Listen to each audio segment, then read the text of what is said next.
Thank you to our sponsor, the Home Depot. The FIFA World Cup 2026 is here. Games every single day, and the best seat to keep up with all the action is right in your own backyard. Big screen outside, grill going, neighbors and friends coming over to watch.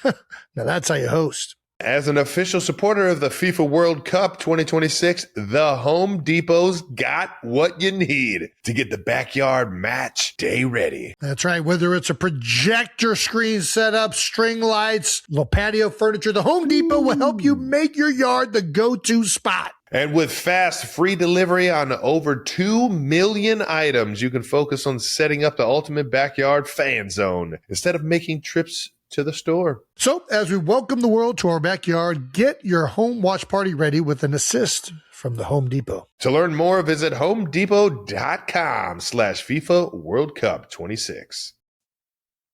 Being a serious business owner takes hard work, patience, and a drive to keep moving forward. So it's important to find a serious business card that goes the extra mile. With the Venture X business card from Capital One, you earn unlimited double miles on every purchase. And with big purchasing power, you can spend more and earn more. This is your sign to take your business to the next level. The Capital One Venture X business card. What's in your wallet? Terms apply. See CapitalOne.com for details. Jason. What's up? Nothing much, man. Nothing much? The internet would beg to differ, you classless. You're a role model, Travis. You cannot be out there chugging beers in public. I'll chug this accelerator right now. It was a classy chug, Jason. All right, didn't spill one drop. Didn't crush the can. I'm on the hardwood floor at an NBA game. Could have got messy. It was a smooth, classy chug to get the people going. You know what? I'm glad you're bringing this up because I agree. We were down 10 points. I'm trying to get some type of energy going in the building. It was an elegant chug. It wasn't like too much energy. It was just the right amount. And it was smooth, just like everything you do. You are a smooth athlete. You run routes smooth. You have a smooth golf swing, and you're a smooth chugger. Smooth operator. Like, look at this. It's just up, boom. It's not even touching the lips. No form of panic. Up, up, up. And then it started foaming a little bit. You didn't even panic when the foam started coming up. Like, you knew there was a chance it was going to get a little messy there when the foam started coming up, and you just a casual. It was nice. Pinky was up. Pinky was up. Got to keep your composure, Jason. Got to keep your composure. Like a teacup. Amateur hour, though, I got to realize that's a lefty can. I got to go to the other side just for branding. Shout out to Garage Beer. Moondog snuck that son of a buck over to me, man. Moondog slid it to you? Shout out to Moondog.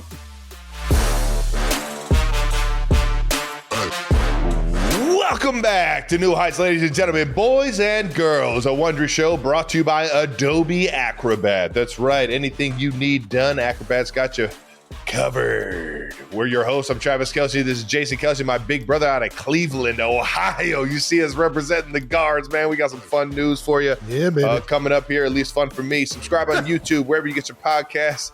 And follow the show on all social media at New Heights Show with 1S for fun clips throughout the week. Jason, why don't you tell everybody what we got coming up today? Coming up on this episode, 92%ers, we got a great one. We've got some major league news coming out. And we're also going to talk about Travis getting out of the house at the Cavs game. Heading over there to the Gund Arena. I mean, Quicken Loans, Rocket Mortgage. And we've got two incredible guests. Tina Fey and Nate Bargatze are here. That's right. Oh, double trouble. Let's fucking go, man. Let's get to that new news. New news. New news is brought to you by American Express. And the newest of new news, as everyone saw on the internet, is Travis and Taylor flee to the Cleve. Flee to the Cleve, baby. You'll get that reference later in the episode. Other than losing, how was the game, Travis? I think Jake must have written that question. Yeah, Jake was. Yeah, well, obviously we're all texting back and forth and having fun with it. But the Knicks are they're on fire right now. They're rolling. They haven't lost in over 8 games. I think they're 10 straight in the playoffs right now. They've beaten both of my teams. They swept the Sixers and then swept the Cleveland. And apparently, any team I root for, they're just whooping my ass. Do you think the Eastern Conference? Do you think the Eastern Conference will win or do you think it'll be either OKC or the Western Conference? I'll tell you what, man. Seeing it live in person, seeing how those guys react, seeing how well of a team they are. I mean, I haven't seen it in person for the Western Conference stuff, and I know they got a lot of big stars over there, and I believe both teams have a better record, but the Knicks right now are just playing so goddamn good, man, and they're knocking down big-time shots. Yeah. Kansas City kid Shamet, man.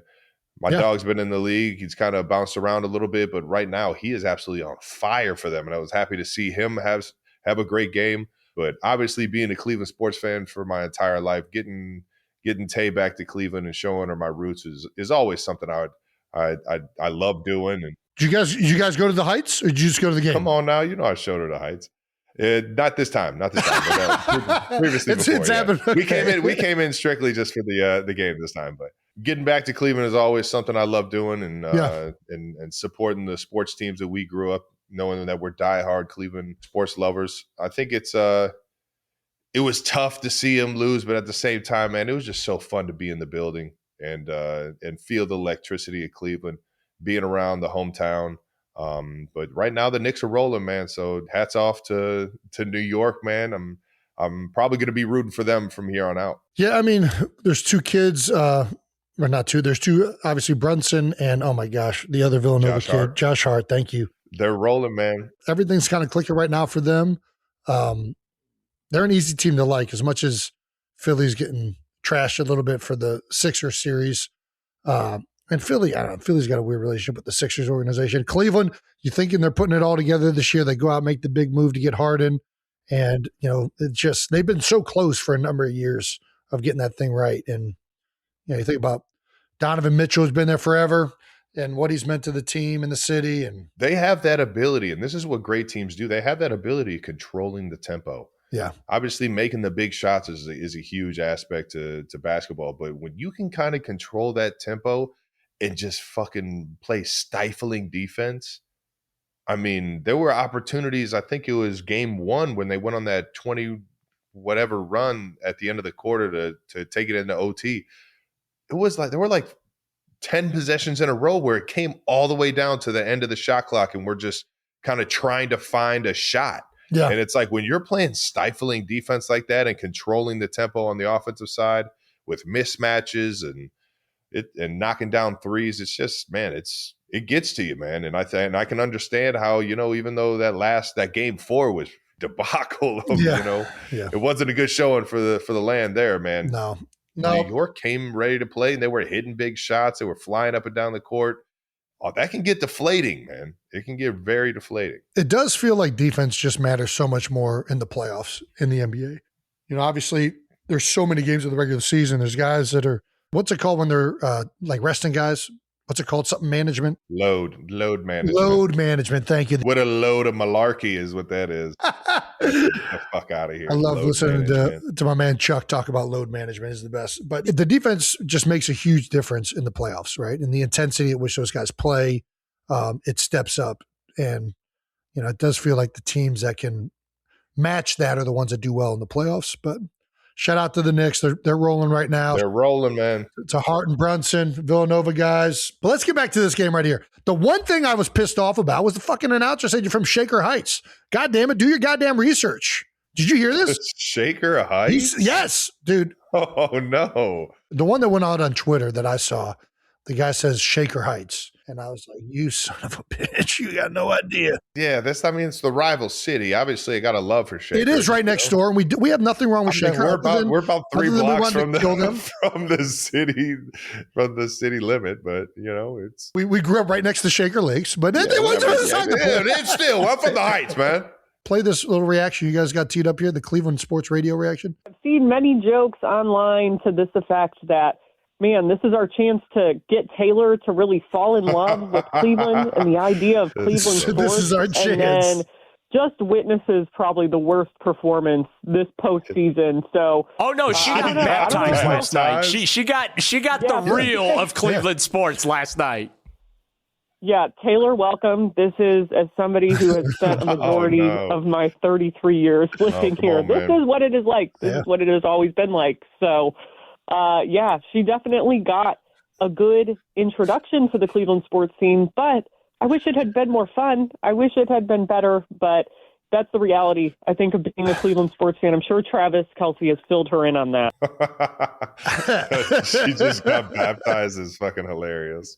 I mean, it's true. It's been a long, struggling sports city. I mean, obviously the Cavs got one in there. If you want to see how much you love football, try and be a Browns fan. That's what it comes down to, Travis. Look at it. Since they came back, since they've come back, how many starting quarterbacks has it been? How many losing seasons? I loved the Browns growing up. I was a big fan. I had a fucking Tim Couch jersey on, and I wore that motherfucker every day to school. But yeah, it's been tough. Ah, God, man, the Tim Couch too, man. What makes it easy to root for him is the people. The fucking dog pound. Like Cleveland is just, there's awesome people that live there. They're friendly. They're intense. They love sports. They're passionate. And I will say this wasn't me trying to persuade Taylor into being a Cleveland sports fan with me. This was me just having a fun date night, knowing that I love going to basketball games.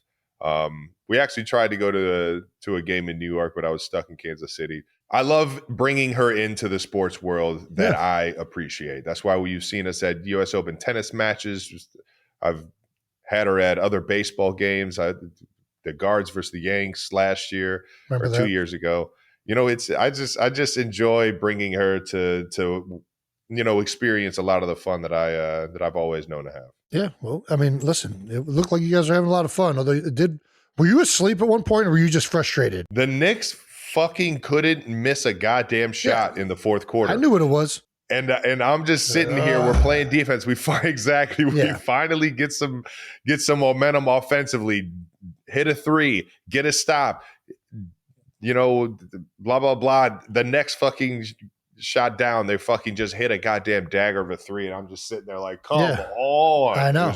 I knew exactly what it was. I just wanted them. I wanted them to get going, and the Knicks just had their number, man. People want to know about the tiny seats. I kind of think I know because you used to have the second floor. You used to have the second season tickets on the floor. You remember? Nice, man. Wow. That's good stuff. Because I'd never really been to like an NBA game on the floor. And that was my first. That was the first time where I was like, yeah, NBA players are definitely way more athletic. These guys are insane. You see these. LeBron James did a spin move and a dunk. And I was like, yeah, I've never seen that in the NFL.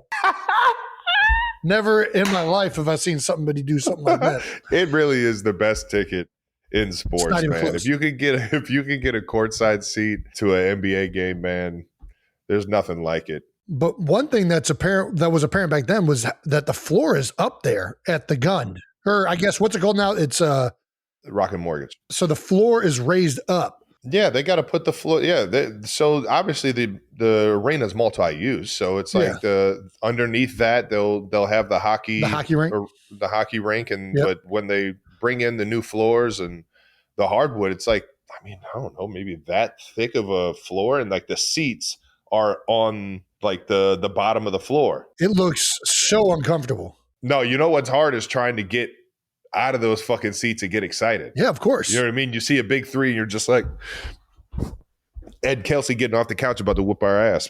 Can we not get like another floor underneath it to raise those seats up a little bit? I mean, that is the thing is it's like you want to make sure that the people behind you visible for the people behind. Yeah, I'm sure there's a whole situation going on there, but them knees had to be hurting. I know that.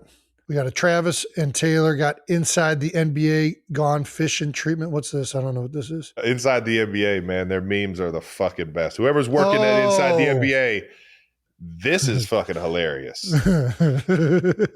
Arsenio Hall, Drew Carey. They got you in the slumped one when you're all pissed off, disheveled. Little Ed O'Neill, Arsenio Hall. That's good shit right there. Doggone. Well, the biggest question, are we rooting for Jake despite his meme that he threw out there? Not a lot of teams have been able to get Taylor to wear a jersey. I'll say that, and the Knicks did. The Knicks did. Obviously, Carmelo Anthony, Amari Stoudemire, two of my fucking favorite players. Can I get a picture? Can I get a picture? I'll throw on a Knicks jersey to get a picture of those guys. Yeah, no, it's hilarious. Obviously, Tay's got a lot of New York ties, so when it came down to like going to the Cavs game, she was kind of like, oh, nice, they're playing the Knicks. Like, sweet. I've seen them play before. It's like, so it was fun. So you just talked about getting Tay to Cleveland and showing her the sports scene. And I think, you and I went to a Cavs game a few years ago. And there is just something about being back in those arenas that you went to as a kid and the teams that you were rooting for as a kid that just make you kind of a kid again. It makes you excited to be back there. You think about going there as a child and everything. And that brings me to this next piece of new news. Hometown new news is Travis is now a minority local investor in our hometown Cleveland Guardians. Skull Guards, baby! That's why we got the Guardian gear. This is some of the coolest, stuff I've ever been a part of. It's like you were saying, the childhood memories, the jumping on the rapid with the family or my friends in high school and going down to a game and just buying a program with dad when I was younger and keeping score of the game. Mm-hmm. There's so many countless memories of the 90s and then early 2000s where it's just it's in me to always root for the Guards and always, want to be a part of them from even though I haven't been able to get back to Cleveland as much as I've always wanted to. And this is a way that I can always, cement myself back into the east side of Cleveland, man. And I think this is it's a dream come true for a Cleveland kid. Any Cleveland kid would be through the roof right now. And I'm happy to be the honorable one to get to do it for us, man. Yeah. I mean, you think back to the memories and, like I remember when Cecil Fielder took his first start, I was out there. He was there for like a hot minute. Oh, yeah. Few games. Yeah. CeCe Sabathia, we've talked about that one. Insane comeback victory in like the 7th to 9th inning. It was like 14 runs or something. Who's that against? Seattle? I can't remember who they were playing, but it was something crazy. Yeah, it was. Seattle. Those 90s teams are special. And the Jake back in the day, man, I think we still might hold the record for the most sold out games in a row. Like baseball in Cleveland is historically, one of our favorite pastimes. And it's such an honor to finally be a part of the organization, knowing how many times I've always dreamed about maybe playing for them in the big leagues one day. And this will be the closest I ever get, man, is to be a part of this organization. Did you getting crushed for wearing a Yankees hat at a Guardians game have any influence for you investing in the Guardians? Are you trying to retroactively make right to the Guard? Like, did that? What's funny is that'll probably be my last tweet ever.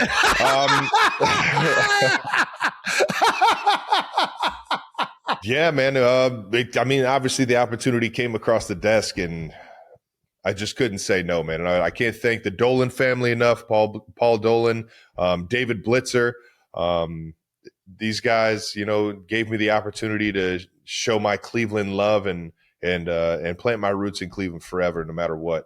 And it's just it's an awesome feeling knowing that a childhood kid that grew up on the east side is now, part owner of his favorite baseball team, man. What do you bring into the Guardians organization? What's the first thing you're doing? I'm probably just going to maybe try and throw out a fucking respectable first pitch. God damn it. I know I'm going to be at the game on June 14th versus the Detroit Tigers, try and redeem myself in front of my Cleveland roots to throw one over the plate and not almost kill our star pitcher.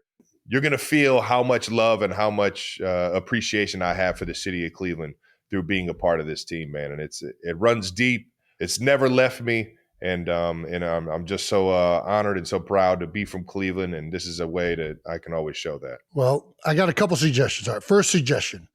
Talk to me. Who's the owner of the Cleveland Guardians? Who's the main owner now? Mr. Paul Dolan. Paul Dolan. Okay, here's what you do. You're here to build the camaraderie, Travis. You need to get these guys going.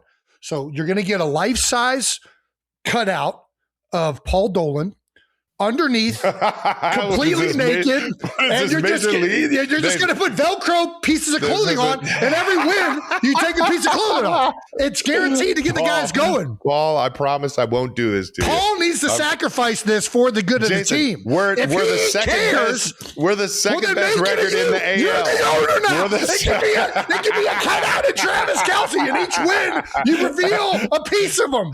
Oh, man. A piece of the Big Yeti comes off. No? I think they're going to want to cover me up. They're going to want to. They're going to have to do the opposite. They're going to have to cover me up. All right. That's a great fucking reference. Though. Any of you kids who haven't seen the movie Major League, man, fuck, that was a good reference. Jason, we're the second best record in the AL right now. We don't need any shenanigans like that right now, man. The chemistry's good. The boys are playing good ball. Just gotta keep getting better. Keep the energy high, man. Oh, by the way, we brought up legendary players. Jim Tomey and his wife, I think, sent us something. I think I have a package. Did you open yours? Tomey! I haven't opened mine yet. I'm going to open it right now. I don't think I got mine. Its shape tends to reveal it. It says fragile. Fragile. Oh, my gosh. If I would have known I would have had this, I would have put this one on first. Fuck yes! Fuck yes! The 2.5 is so electric, man. Since we're bringing out bangers. Oh my god! Let's fucking go, Jim. Fuck yes! For those of you that don't know, my favorite players growing up were Albert Bell, then Jim Tomey, also Mark McGwire. I love the long ball. I'm not gonna lie. I like seeing them dudes hitting fucking home runs. Not bad.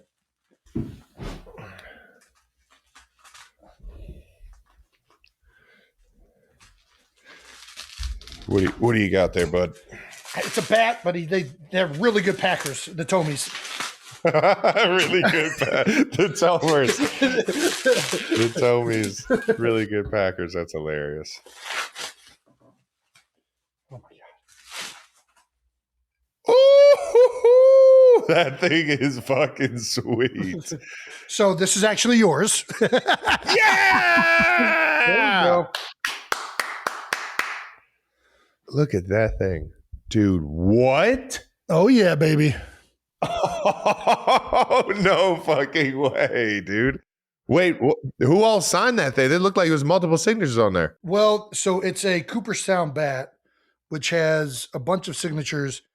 I would assume this is everybody that was inducted in 2018 because it's got Tomey on there. Fucking God, this is legendary, man. I believe that's Tomey's signature right there. I'm assuming that's what this is. July 19th, yeah, limited edition. No fucking way, man. That's fucking gnarly. Too bad he sent it to the wrong address. That's fucking awesome. Shout out to the Tomies. Big Jim, obviously, has been one of our favorite players of all time. Very cool. Very cool. So that means that jersey's mine too. Well, no, this one says to Jason. You got the bat, I got the jersey. Oh, all right, cool. Yeah. Cool. I don't know if you have this. We already got one major league reference. That's Umbutu. What the fuck? What's its name? Joe Boo. Joe Boo. That's it. Joe Boo. Joe Boo. All right, we're From old Sorrento. We're getting freaking major league references. All right. What is this? Christmas? Okay, let's get this thing going. Ricky Vaughn, baby. That's good. Nice shit, little man. Etsy purchase. Shout out. Etsy purchase. Nice. I was looking for beer mugs one time on the old Etsy.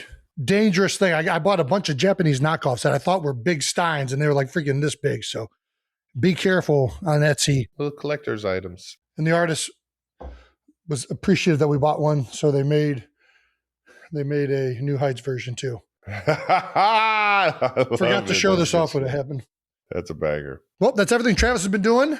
So, Jason, what have you been doing, man? What have you been up to? You been doing anything? You been out of the house at all? And we went to the shore where it was terrible weather all weekend, but got a ton of arcade time in and bought nice. every board game that Sands had to offer. Dude, I was killing in Clue. I mean, my note taking and detective skills were on point. You're allowed to take notes? In Clue, yeah, it's they give you like pieces of paper. You can freaking mark all up on them. I never fucking, no way. We didn't do that growing up. That must be a new thing. Well, everybody was getting a little upset with me because I kept saying, hold on, but while I was taking notes. So I was slowing the game down a little bit. Clue is it's the board that where all of the pictures are popped up and you like, what's that one? That's Guess Who. Oh, Clue, Guess Who. You are quite removed from, they're very different games. Yeah, there might have been a pen and paper to that one.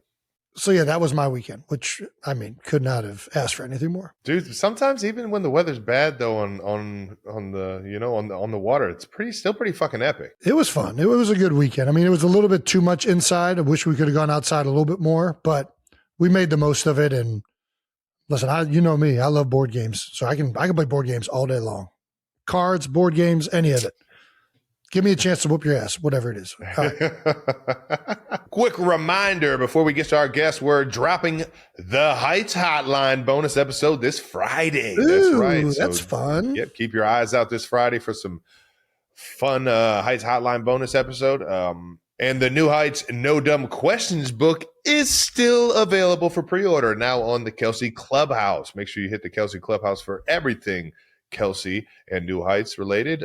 Tickets are still available for our live show in Los Angeles, California on June 15th. We have some guests lined up. We don't want to give them away yet, but we have some people you guys are going to get excited about. And still time to send in your submissions for the 4th annual Beer Bowl down at the shore. That's right, on Thursday, June 25th in Seattle. I know everybody's getting excited for that one. We saw one of the submissions last week. Unfortunately, she doesn't have a teammate, so I'm not sure if she'll make it in, but an epic video nonetheless. All right, that's it for new news brought to you by American Express. All right, now let's talk to the Tina Fey. Our conversation with Tina is absolutely legendary, and I can't wait for you guys to check it out. She's a legend. This conversation is brought to you by Mentos. Say yes to fresh. Alrighty, our guest today is a writer, actress, and best-selling author from Upper Darby Township, Pennsylvania. How about it? She is a 10-time Emmy winner, 2-time Golden Globe winner, 5-time SAG Award winner, 2 times Time 100 Most Influential People in the World honoree, and the winner of the 2010 Mark Twain Prize for American Humor. You know her from her time as Saturday Night Live, 30 Rock, The Unbreakable Kimmy Strip, Baby Mama, Mean Girls, and now the new season of the 4 seasons on Netflix. A little bit of a tongue twister. 92%ers, please welcome Tina Fey! Hi, guys. Wow, that really hyped me up. That's what we're going for. We're bringing you back to those tennis days. Did you ever get a tennis intro like that? No tennis intro like that. It's so nice to talk to you guys. I'm so excited to be here. It is a complete honor from our end. You are a legend in the comedy world. You are a legend like in Bigfoot. Philadelphia. Well, There we go. yeah, Not even close. maybe harder to get. We might have been easier getting Bigfoot, but yeah. Do you want to talk to us a little bit about the new season coming up? Sure. Yeah. So this show called The 4 Seasons, it's on Netflix. Season 1 came out this time last year. And it's about like 3 couples who see each other. You only see them like 4 times a year when they see each other. So it's like they're on vacation or they're going to visit their kids at school. So you kind of have to catch up on the story, figure out what's going on with them by only seeing them a few times. And it's me, Will Forte, Coleman Domingo, Carrie Kenny Silver, Marco Calvani, Erica Henningsen. Last season also includes Steve Carell. Yes. Listen, spoiler alert, I killed him. But There we go. Spoiler alert, right away. Bam. listen, huge mistake. But we're doing season 2. And so, it's like a very cozy watch is what I like to tell people. It's based on a wonderful movie from 1981 that was written and directed by Alan Alda, the great Alan Alda, who was, the star of MASH and wrote and directed many episodes of MASH also. And it's just, I always loved this movie when I was a kid because it's just like what I thought grown-up life was going to be. It's just like middle-aged people in like really nice sweaters, having wine by a lake. It's like so aspirational. So, and also at the movie, it was like Alan Alda and Carol Burnett and Rita Moreno. It was like all these people that you loved from other things hanging out. And so that's kind of the vibe that we wanted to create with this show is like, you feel like hopefully you're just sort of hanging out with me and Forte and Coleman. And yeah, it's a good thing. It's like, we're finding that it's like husbands and wives, boyfriends go watch it together and like without, and then sometimes they get in a fight because of what they see. It's a little relatable. It's sometimes too relatable. Yeah.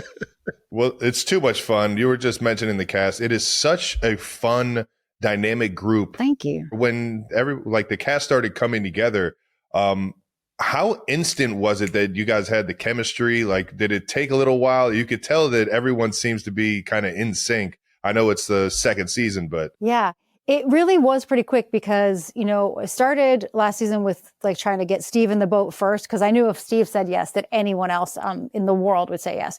And Steve and I did a movie together years ago called Date Night. And so I kind of knew him a little bit. And then Forte, I've known Forte for like 27 SNL, years. yeah. Right. Like we've known each other so long. Funny. Yeah. He's so funny. And then Coleman, we didn't know each other, but again, because of the Philly connection, it just was a very easy, and he's like, I don't know if you've met Coleman, but he's just like a prince on this earth. He's like the most welcoming, wonderful person to talk to. So it was pretty easy for us all to, and we also sort of built it as like, we're going to go to nice places that are basically vacations. And like, oh no, they film us. Oh no. Yeah. That's awesome. You've been a part of so many successful shows, obviously SNL, 30 Rock, but many more. Like, what is the key to building a successful show like this? Is it the cast? Is it like the writers? Is it the entire ensemble? What is it about you that continues to have success, Tina? Well, that's so nice of you to say, Jason. I do think it is about the building the whole team, right? It's the cast for sure, but it is the writing staff. We have an incredible writing staff on 4 seasons. A lot of these people I have worked with since 30 Rock. And so we all know each other for such a long time. And even a lot of our crew, like Griffin, our sound guy, and like Jeff, one of our camera ops, and all the hair and makeup people, like many of us have been together since 30 Rock, on to Kimmy, on to anything else we had. And you sort of like the people who are great and positive and commit, like you keep building that team, and then you just keep bringing people with you to the next thing. And I do take pride, and I think we have like a really good, nice workplace that people want to continue to do stuff with us. I think one of the greatest forms of like compliment somebody can receive is like when a peer continually points you out. And I feel like so many people in comedy, and I don't want to make you feel uncomfortable with how much I'm going to continue to praise you, but you're like a legend in the peer level of it. Like it is. That's nice. Like Colin Jost was just on, and he was talking about how you were so instrumental in like his like initial onboarding in SNL. So it does feel like that continually happens to you. So you must be doing something really well. I'm glad to hear that. Yeah. Cause I do think it's nice to like, to try to, help onboard people if they want, any advice, give it. Like, I think it's good to kind of, I don't want to say haze people, but yeah. There's a friendliness to it. Yeah. Yeah. A little Delco friendliness. What do you think the biggest difference is between working on a show like 4 Seasons versus 30 Rock, where you're the creator of it and starring in it? What do you think the biggest difference is from the naked eye? I mean, the biggest difference is the sort of style, right? 30 Rock is like so many jokes, so many great jokes. Again, that writing staff was like so good, legendary writing staff, and so many stories. And we very purposefully with this show, because of the movie it's based on, it's just like more calm. Like there's jokes, but there's also like emotion. And part of that is because like I'm 20 years older now. I'm like, I just want to mellow it out a little bit. Mellow it out. But I still love, making those other kind of shows too. Like we have a show that I'm producing with Tracy Morgan called The Fall and Rise of Reggie Dinkins, which is it's on NBC and Peacock now. You guys should check it out because he plays a disgraced NFL player who got kicked out for gambling. Oh my gosh, I gotta get on this. It's right so funny. Alley. It's Tracy Morgan and Daniel Radcliffe and Eric Alexander. It's Bobby Moynihan. It's awesome. So the company still makes highly joke dense shows, but not every time. Yeah. So you're talking to 2 huge Tracy Morgan fans as well. Yeah. You got to watch the show. I've always been curious about this, even from like watching 30 Rock. How many of those jokes are being written by writers? And like, because Tracy in that show, it just comes off so Tracy. It's like who's writing these jokes other than Tracy Morgan? The writers definitely write all the jokes, but there were times where like after hanging out with Tracy, they would take stuff that he was saying and kind of put it into the jokes. There was one episode where his character was supposed to be like, he's like, oh, I just remembered my memoir is due tomorrow. And so like they had to stay up all night. And so we put jokes in the script that were like from Tracy's act. And then we were shooting it and he was like, what is the line? I'm like, Tracy, this is your act. He's like, line. I was like, Tracy. But he's the best. He's the best. So good. We both from Cleveland, Ohio, so we kind of went down the 30 Rock episodes and saw that there was a episode listed as Cleveland, and right. Character that Jason Sudeikis played obviously was your boyfriend on the show, Liz Lemon. Yep. And the Cleveland references were so fucking good and so spot on. Please tell me how you got the references, where they came from. I have to know. Thank you for asking. My husband is from outside of Cleveland. He's from a tiny town that you probably, get ready, you're not going to have heard of it. But it's a really small town called Garrettsville, Ohio. And it's close. I have not. Yeah, it's close. If people know, I say it's close to Hiram College. Does that do anything? Oh, I know where Hiram is. I've heard of Hiram. Yeah. It's outside of, it's a really tiny town. And so I think he was instrumental. And he also wrote all the music for 30 Rock, the theme and any other like songs that you hear. Nice. Yeah, that's his. So that was his song? Those are his songs. In the Cuyahoga song that was in there? Yeah, that's That's so good. Yeah. I'm stealing Flee to Cleve. Flee to Cleve. You got to flee to Cleve. Got to flee to the Cleve. That's Alec Baldwin saying that one. That was fun. No, I had to know the reference because they were so fucking spot on that I was just like, yeah, it's like Digby's department store and so much stuff. Yeah, it's so good. Let's talk about this Knicks game. Does that sound good? Sure. Oh, let's go. Got the dunks on and everything. I fucking love it. I had some dunks at the Sixers-Knicks playoff game. A lot of people coming to your aid here with the manspreading. Yeah. Did you see this? I did. I should start by saying that Timothée Chalamet was nothing but lovely, super friendly. Kylie was friendly and delightful. We had a great time. He was joking around with Tracy. I go to the Knicks games as a guest of Tracy Morgan. And there were 2 empty seats. And I was like, Tracy, I wonder who's going to sit by us. And he was like, I don't know. And I was like, here they come. Stop. Right on cue. And it wasn't until the next day that I saw all these manspreading things. But I will say, you got to remember, so for every amount that he's sitting like this and manspreading, I'm doing the opposite. My legs were, I got a big old can. And so in the back, like, God, listen, as Amy Poehler would say, God is fair. Timothy's legs took the front. My big old can was taking the back.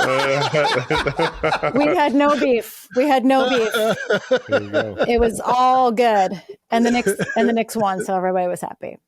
Yeah. How fun is that arena? How when they get going, how electric is it? I've never been in. Jason's been to a few college games and stuff like that, but I've always wondered what MSG felt like when it was rocking. You should go. It's really fun.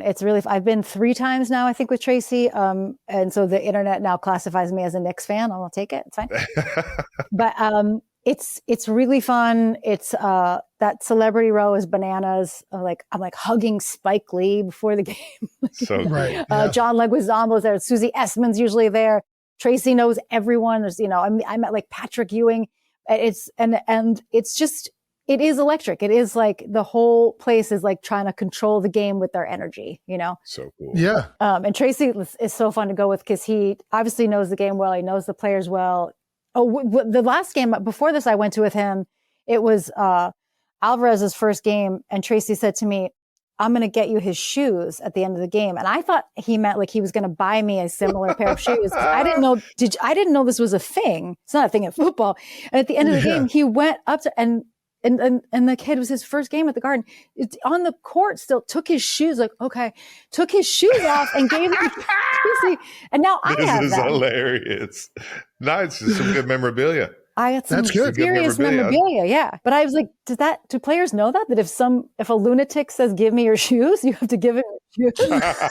They just concede. There's no equivalent in football, right? I think the jersey is the only thing in football, I think my glove, I'll give my gloves out to some kids as I'm walking off the field, but the cleats, that's a little different. I think it's pretty, it's pretty well known. That's what NBA players do, though. They'll do it. They get so many shoes. I tell you what, though, if you think a shoe smells bad, get a smelly, dirty glove. It is by far the worst. Yeah, I wouldn't. You don't. Yeah, but as a kid, you don't care. Yeah, you're just like, give me the stench. I'm all in. Yeah, I want that. Keep it in a Ziploc. Did you grow up a Philadelphia sports fan? For sure. Yeah, we weirdly, I say weirdly only because nobody in my family played it, but we were big hockey fans.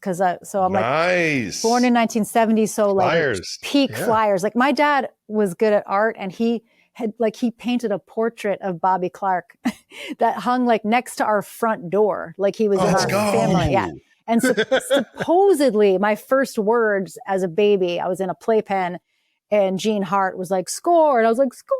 Like that's let's go. Supposedly my first word. That is awesome. But that was peak time. But yeah, and then we were Eagles fans for sure. Oh my God, for sure. And in like this, I'm like from like the Ron Jaworski era. Like I'm old. It's a good era though. And Phillies fans. I had all the like collectible like plastic hats from Dairy Queen with like. Oh yeah, you know it. And we actually put in a 30 Rock episode something about like Liz Lemon loving Mike Schmidt, and then Mike Schmidt wrote me a letter. It was like greatest day of my life. Yeah. Oh, so cool. That's awesome. The original Broad Street Bullies. Yeah, the Broad Street Bullies. And then a couple weeks ago, after I went to the Knicks game with Tracy, my brother was like, "Do you want me to send you some Sixers gear?" And I was like, "No, I'll get killed." Like, I have to hide in my house till that series is over now. The New York and Philadelphia markets are going crazy, and it wasn't even like it was a competitive series. New York just beat the crap out of us. Like it's big city versus big city, though. That East Coast, you know how it goes. I mean, every single game you play against the Giants, it is what it is. Is New York, Philly is always going to have that. Yeah. When their teams are playing. Yeah. Yeah. When I was a young writer, didn't know better at SNL, like Lauren would always want to book the Yankees to like come into the monologue or whatever after they would win. And I remember saying to him, like, "Hey, the rest of the country like hates the Yankees, right?"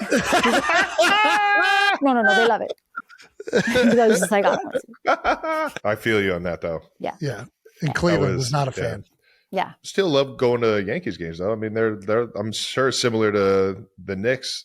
New York sports market is just epic. The other great thing we have is just to bring it all back to tennis, but the U.S. Open is super fun too. I've gone a couple times. So much fun. We got to get American at the top of the tennis world though. Yeah. Make that U.S. Open really rocking. Yes.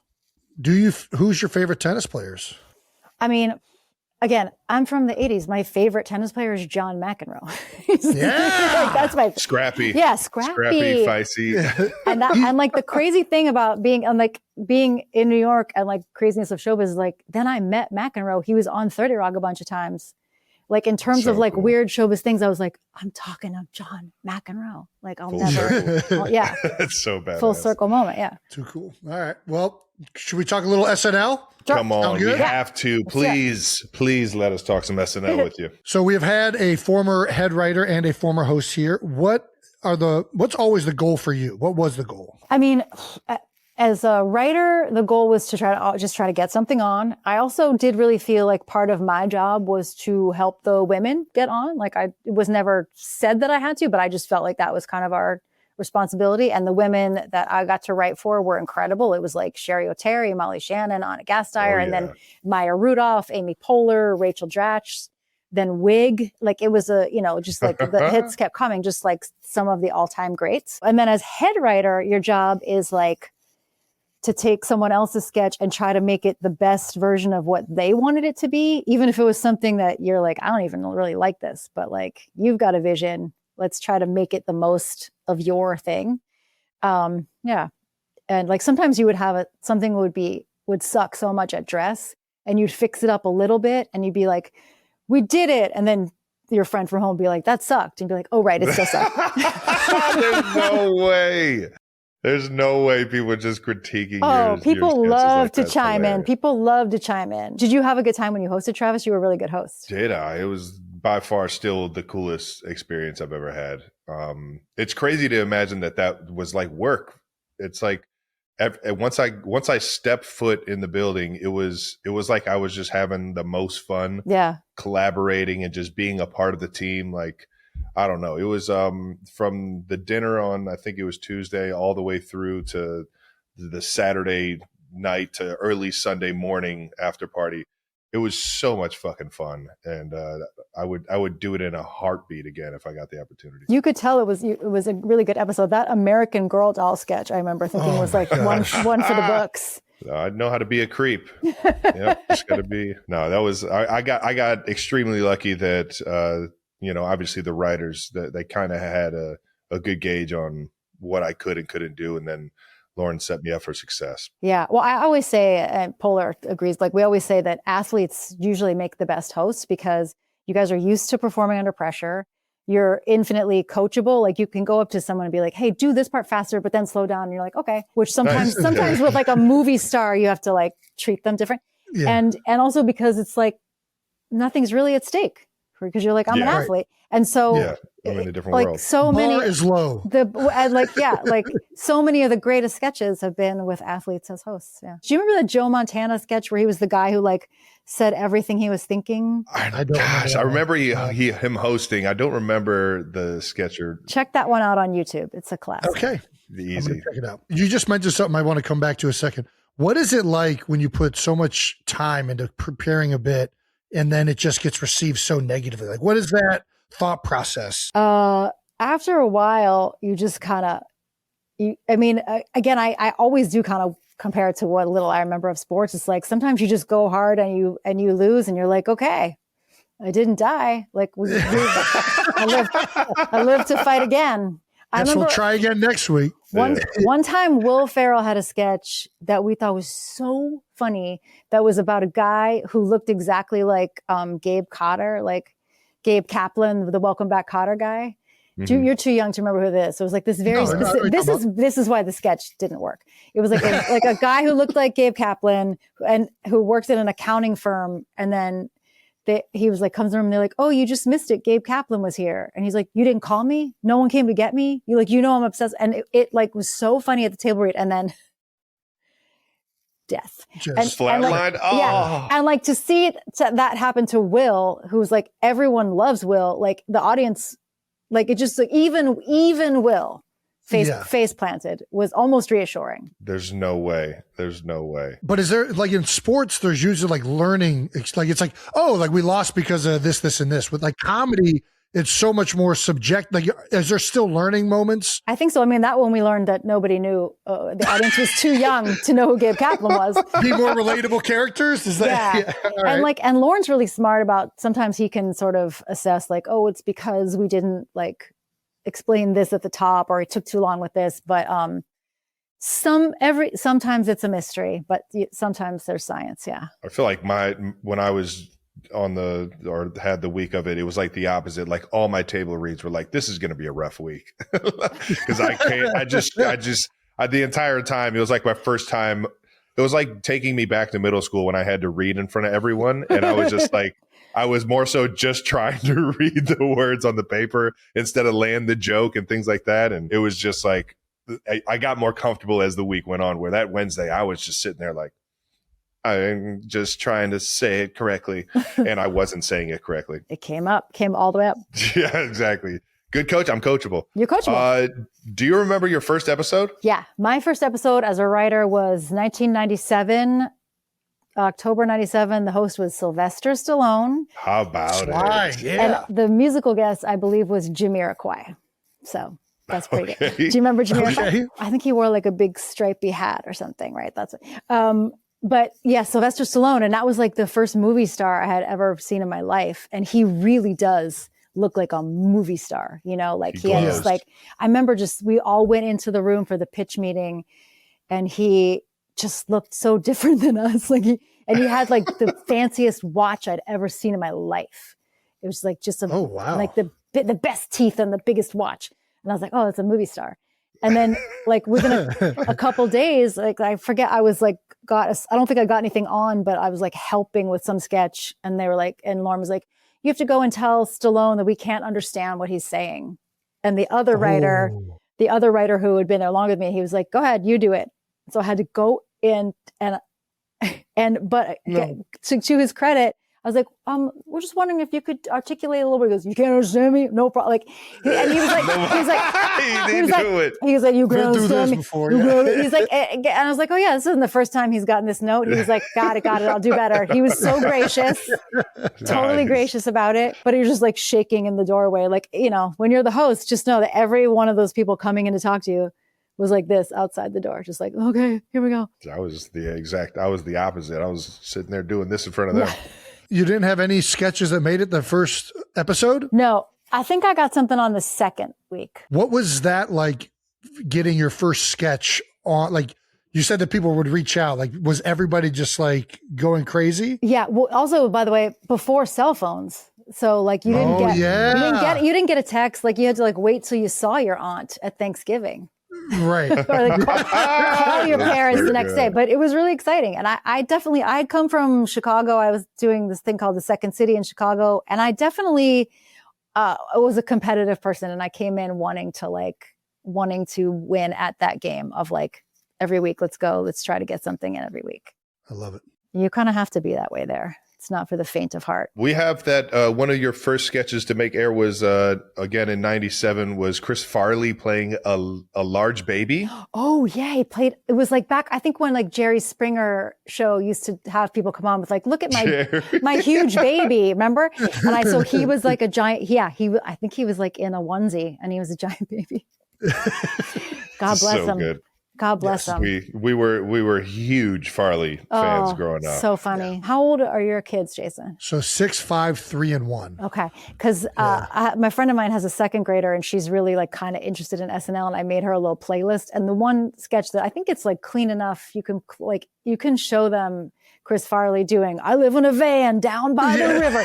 Matt Foley. That's kids, right. Little kids get it. They love Matt Foley. Chris was so physical with his humor. Exactly. I live to see him go through a table. Yeah. Well, also, by the way, he was an athlete, right? Oh, yeah. I think he was a rugby player or something. Yeah. So he had like his like physicality and his body awareness, like he knew what he was doing. Yeah. There we go. Now you were the first female head writer. Yes. Right? Yeah. Okay. What is it like being with I don't know. What was that like? What was it like being a female lead writer in I would assume something that was very dude centric for a long period of time? Yeah. I mean, I always say like in their defense, there had only been like 3 head writers before that. Like, because there are people that stayed a long time. So it wasn't like there were 50 and then one, but it was very dude centric when I first got there. But again, it started changing all around. Like our director, Beth, was a female, our stage manager then was like, again, like these, like when Molly and Sherry started scoring, like the thing I love about SNL is it is a really fair playing ground. It's like, if you kill at that table read, you will get on. As opposed to like sometimes like with other kinds of TV shows or movies, like some executive will be like, well, we don't want a woman in this part, but like you get to take your shot and you get to prove yourself. And so, yeah, like Molly and Sherry and Anna, they were killing it. And it felt like the kind of, the scales were evening out a little bit. The one time I remember thinking like, oh, I got to get out of here was one time I tried to really hang the bunch of the writers were like going to play pickup basketball game. And it was like Adam McKay. I don't know if you know him. He's like a famous movie director. He's a big, tall guy. It was like Adam McKay and like Colin Quinn and Tim Meadows. All these guys and Will Ferrell. And they all went to play pickup basketball. And they, out of politeness, invited me. And I was like, sure. And so I went to the gym and I was like, tried to play pickup basketball with them. And like, after like 20 minutes, I was like, you know what? They're going to get tired and they're going to get messy and I'm going to get an elbow to the face. I got to get out of here. They're going to get tired and it's not going to be safe for me to be elbow height. So I was like, thanks guys. And that was probably the only time where I was like, yeah, maybe the lady head writer skips basketball. We got about 10 minutes left. We're going to jump to this We Gotta Ask section. Does that sound good? Sounds great. All right. John Hamm claims that you were the person that discovered that he was funny. Did he really need any more compliments out there? I know. I've been trying to keep him humble ever since. all he wants it so bad. He wants to be the funniest guy so bad. He's funny. He is funny.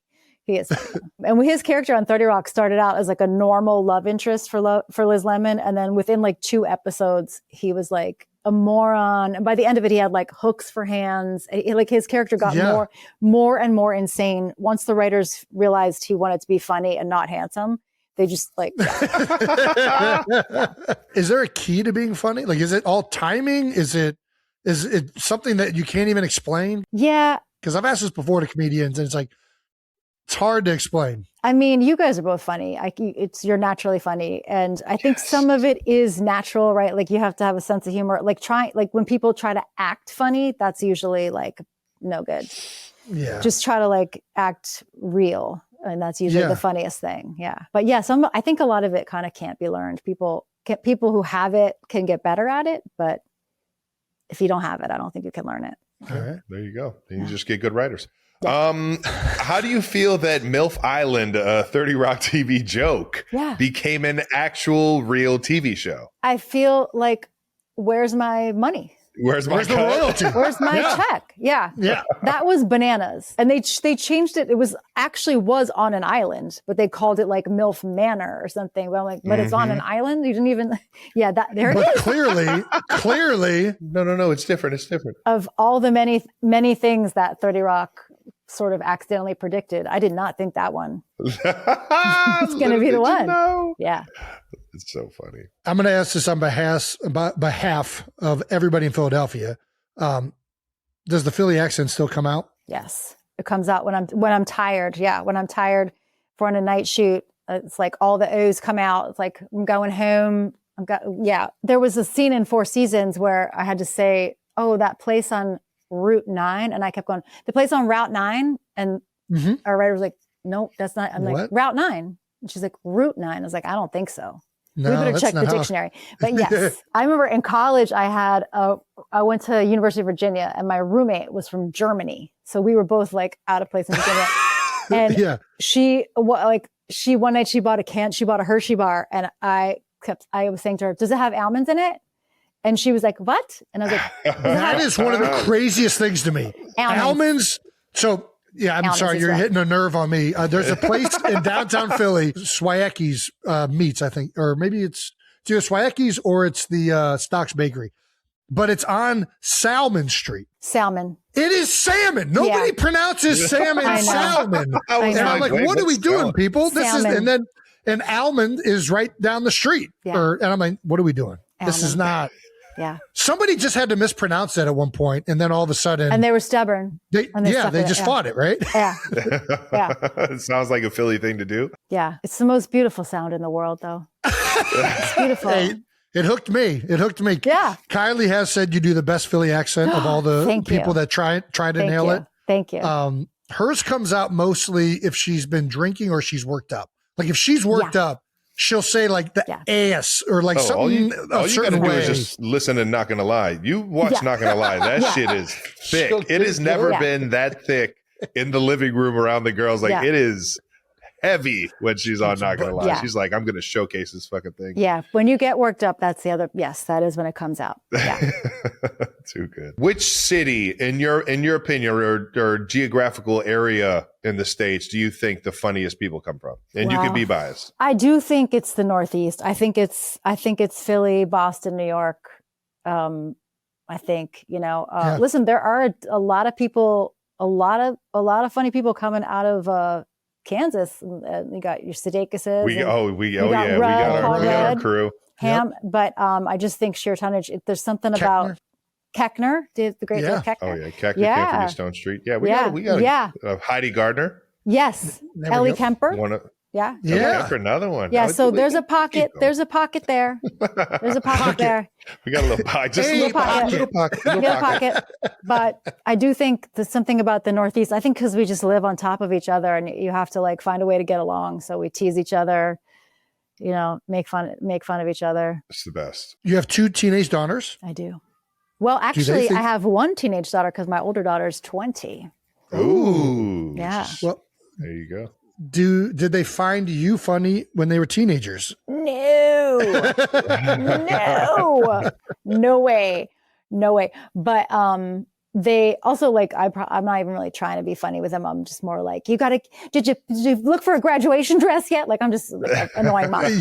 But they do kind of, I think they are starting to trust my taste if I show them something else. I'll be like, wait, did you see this sketch? Like that's a great way of like communicating with them, is I'll show them like something from a recent SNL or now SNL UK. I'll be like, wait, did you see this thing? And that they will usually give it up for something I think is funny as long as I had nothing to do with it. That's so crazy. But they won't watch 30 Rock. They don't watch 30 Rock. And Amy, which I'm like, okay, I guess, I say to people like, oh, I imagine if your mom made a show, would you watch it? But you guys might have to. I watch Traders. Yeah, you guys really do that. Yeah. But then Amy Poehler's kids, they won't watch Parks and Rec. And I thought it was like a mom thing. But then Steve Carell told me his kids won't watch The Office. So I think it's just like people don't want to see their parents. But I was like, these are bangers. Yeah, I know. And it's The crazy. Office is like, how can you even function in America if you haven't watched The Office? Is there at least like one thing or like one, like whether it's a sketch or whether it's shows, anything that you've written or like shown them that you've done that they've been like, that's badass?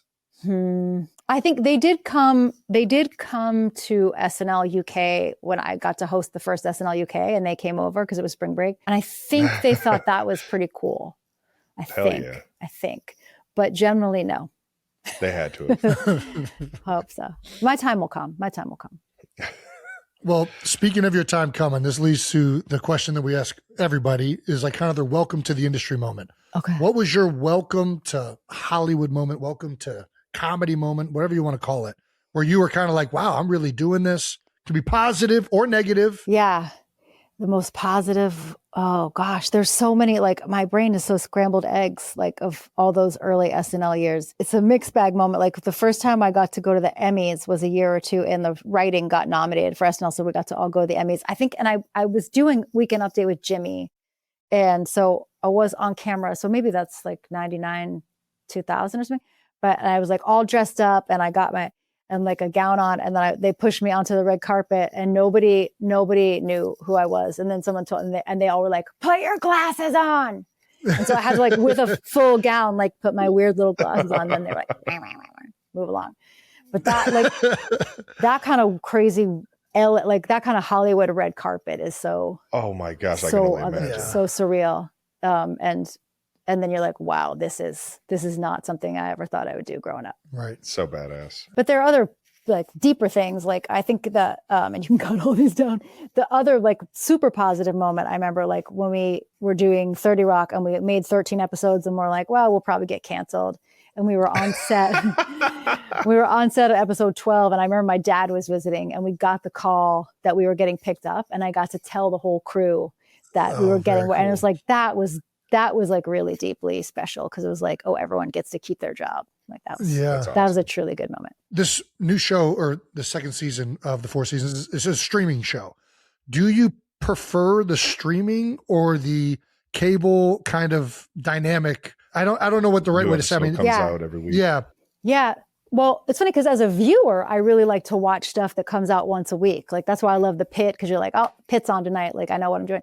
Nice. But as a maker of TV, streaming is nice because it can be like as long or short as it wants to be. Like with 30 Rock, it always had to be 21 minutes and 15 seconds long. So we'd be like cutting jokes, like slicing things. Gosh, don't even think about it like that. That has to get so crazy trying to fit it in there. Like speed things up a little bit. It was crazy. So it's a little bit easier. But that's it. I think the thing that people really love, like people, like what do people watch? They watch Friends and Seinfeld. Like I think people really want like 150 episodes of hanging out with the characters they like. So somebody younger than me has got to get out there and start making 25 episodes a year. Do you have a favorite part of like the creative process? Is it writing? Is it performing? Is it like the editing? I know for sure at SNL, my favorite day was always Saturday because it was like, that day you come in and you practice everything once and you're just sort of like you can't be stressed anymore. Yeah. It's electric. Yeah. And you got to just buckle up. And it's that Saturday, that feeling of not even like the rehearsal and then the actual, but walking in the building and feeling the energy. People are making shit at a rate that you can't even comprehend. You know what I mean? Exactly. Yeah. They're like doing all the sets. Yeah. It's absolutely insane. The energy that you feel once you get in there. Yeah. And for other things, I would say I kind of love a table read day because then it's like the hardest part of the writing's over and you kind of just get to like goof around and hear it. Especially back at 30 Rock, we used to do them like in person. A lot of times we're on Zoom now, but we would all come into the room on the lunch break and read the next week's script. And those 30 Rock table reads were like unbelievable. Yeah. They were Anything crazy. goes. They were great. Yeah. Did you guys ever like, I don't know, jot something down and it didn't necessarily fit in 30 Rock, but you just turned that into like an SNL skit? Ooh, that's a good question.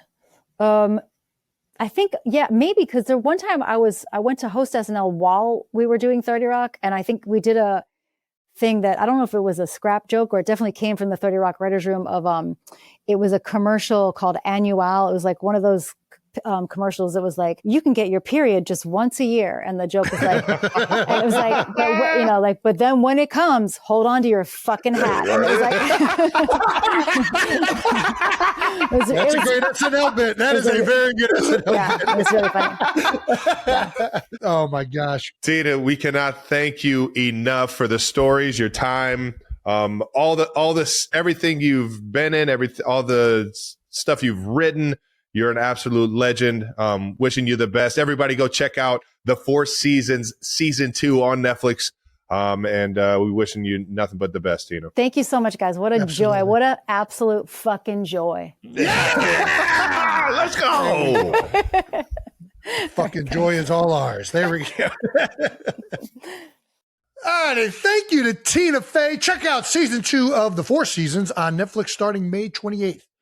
And we're not done. One more incredible guest for you this week. Let's toss it to Nate Bargatze. That's right. This conversation is brought to you by Enterprise. All right, our guest today is an actor, producer, and stand-up comedian from Old Hickory, Nashville, Tennessee. He's a Grammy Award winner for Best Comedy Album. You know him from his specials, Hello World, The Tennessee Kid, and The Greatest Average American, and now his first ever movie, The Breadwinner. 92%ers, please welcome the nicest man in stand-up, Nate Bargatze! Oh! I need you at my shows.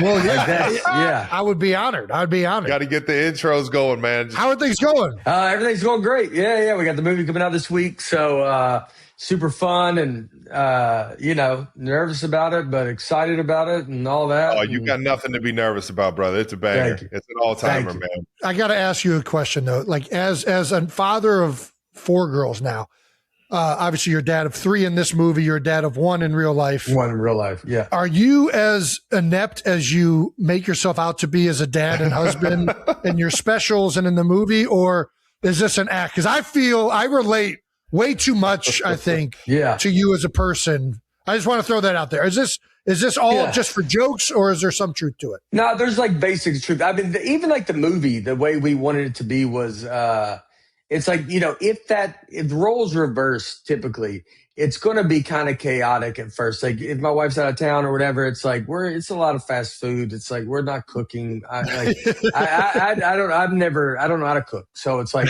there's not any of that. Yeah. But like we did in the movie where it's like, you eventually would just be like, all right, well, you got to do it your way, so you got to do it the way you know it.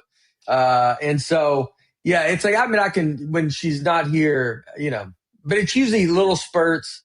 I get run over by my daughter. My daughter knows she can take full advantage of like just whatever. I mean, she wants to have a sleepover. It's like, especially now as I get older, like my daughter's 13. You're like, yeah, you bring a friend over. They go upstairs. It's not boys that's like just banging against a wall. Royal Rumble. Yeah, just girls doing probably psychological damage to each other, but it's quiet.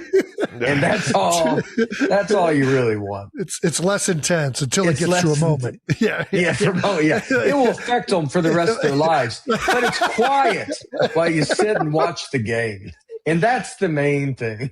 Dude, I still remember growing up, Mom would make these like chicken, broccoli, wild rice, like make an actual meal. She'd be gone and Dad would make like beanies and weenies, like maybe instant mashed potatoes. It's just nothing but milk and butter in them. Yeah.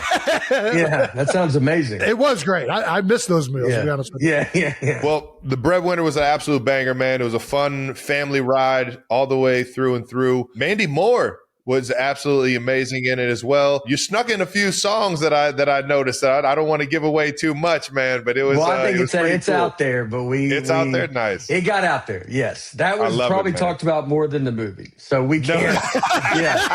Beyond grateful. moment for that to happen with for her to help a fellow Nashvilleian is a very sweet, nice thing. It was fun. Mandy Moore. I mean, I was just trying not to ask her about Entourage the whole time. I'm telling you, one of the best, man. It's one of the, I was like, what's that like? And she's like, like, have you not moved, have you not moved on from Entourage? I go, I watch it about once a year. So I'm no. not gonna lie. I'll just put it on in the background, just let it ride, man. Yeah, Mandy's unbelievable in it. And the whole thing was, it was wild. Shooting a movie the first time. I'm just used to stand up, so I'm very much used to, it's like you're kind of on your own in the stand-up world. And with movies is like, I mean, I kind of enjoyed this schedule of it because I don't really come from a schedule. And where it's like, you got to be up at 7. It's probably similar with you guys, where it's like, man, you're every day, every minute's kind of accounted. It's laid out for you. Yeah. And I mean, I come like, it's just a zoo. You wake up whenever you want. Your show's at like 7, 8. It's a camp, dude. It's like a summer camp. Every week we go out. Like it's like once you've been to every city a bunch, you still love going to these cities. I'm sure it's like you guys have been to all these cities and you've seen it. Like, so eventually you just start kind of like going, like you get in the arena and you just kind of try to hang out and do stuff and, try to, play basketball, wiffle ball. We've done some nice wiffle ball in like weird rooms. We're fine. Even if the room's like low ceiling and you just get, you just have some weird games. Yeah, make up your own game. It's the most fun. And it's to making it up as it's going. Like you don't know that doesn't count till you go, wait, that doesn't count. And so, I mean, it's like the 4th inning and you're like, whoa, no, you can't hit it over there. The unknowing of rules is Jason's specialty in any game. I will manipulate the shit out of that. He will manipulate it and he'll play that fence the whole game. Yeah. We didn't say we couldn't do that. He goes, should have said it. I'm saying it now. All right. That run counts. We get one turn with that rule still in place. After that, it's over. It's over. Like some sandlot ball, baby. Is there a trick to getting yourself like in the right headspace to do a comedy show? Like, is that a way that you just kind of keep it light? You get away from. Yeah. I think you want your group back there. So you don't want like outside, it's like you don't want like anybody that's going to be like, so how'd you get into comedy? And you're like, what? So you can handle like comedians because I think you know how to talk to each other. So you're just kind of, and you might be like in the middle of a conversation, you're like, I'm going to just walk away from you and not say anything. And you need someone that understands that that's going to happen. I don't know if it's the same with you guys, but it's like you just kind of want whoever's going on the show to be back there because you're all about to go through the same thing. And like, so you kind of know how to talk to each other. And like, it's all lighthearted or it's all funny or or maybe it's talking about something you're going to say or whatever it is. But you try to keep it kind of just the crew that's on the road with you back there. Because otherwise it gets you feel like you're entertaining. Yeah. You don't want to have that switch on. You want to turn that thing off, man. Yeah. Like, because I mean, because I've had it, you have it happen that way. And then you get up there and then you're just like, I don't know, you're just in your head. You're just kind of like not thinking straight. And then you're, because you can sometimes get on stage talking in your jokes and then your mind can start going. Wandering. Wandering. Is that good? No. I mean, no. It's not. If you're in the joke, it's okay. But I mean, it could be wandering about. I've had where I didn't like what I wore on stage, but you're already up there. And then so the whole time you're like, why do I wear this dumb jacket? And you go, and you just feel, I'm like, I think everybody can see my nipples through my shirt. I go, this is a nightmare. And then you're just on another planet. But like, because I've done this so long, you're, not that everybody knows it, but I learned quickly, like, it was like, all right, now I know I really worked on it to like, I'll pull myself back into the story or joke that I'm telling. And I got to like visualize that story. And so now I've worked on it a lot because it was happening. And then you just start going, look, if that happens, I'm not going to be able to get to the level that I want to get at. I got to be able to pull myself.